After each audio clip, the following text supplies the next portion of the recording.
At this time, I invite the children of the congregation to come forward for the children's message.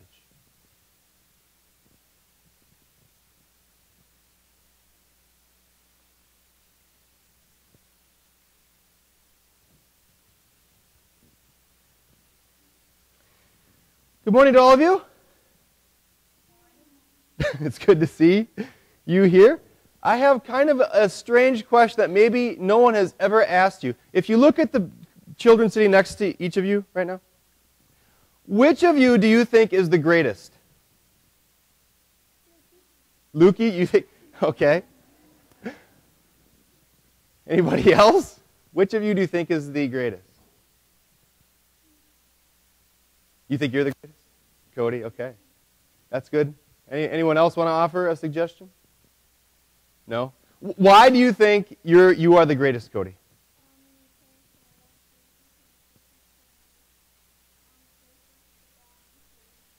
Cody, that is an incredible answer. That's good. That's not really very bad either. I can't even top that, Cody. That is what the gospel lesson is all about.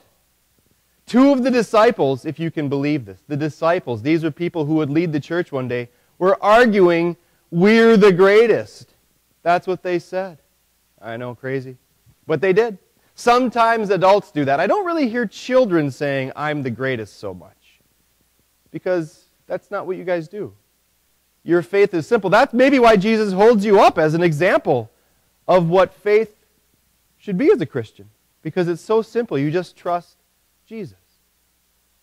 Well, God says that the greatest among you should be the least. And if you want to be great, you should learn how to be a servant. So how many of you would ever offer to make your parents breakfast in bed? Maybe some of you.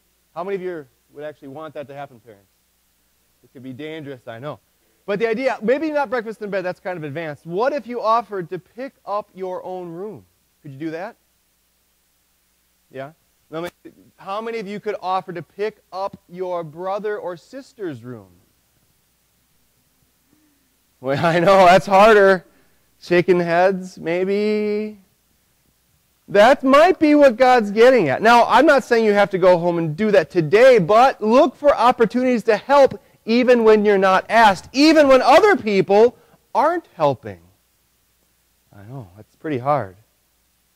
But Jesus came, and not only did He help other people who maybe didn't even want His help, He gave up His life, and He died for us.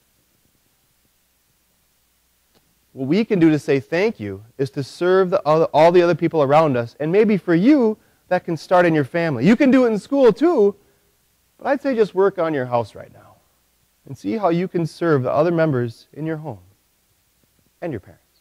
Can you fold your hands with me? Dear Jesus, we thank you for all the times when we're not very helpful, when we think too highly of ourselves. Help us to always think of others first and to always look how we can say thank you for all that you've done for us by serving each other in love. Amen.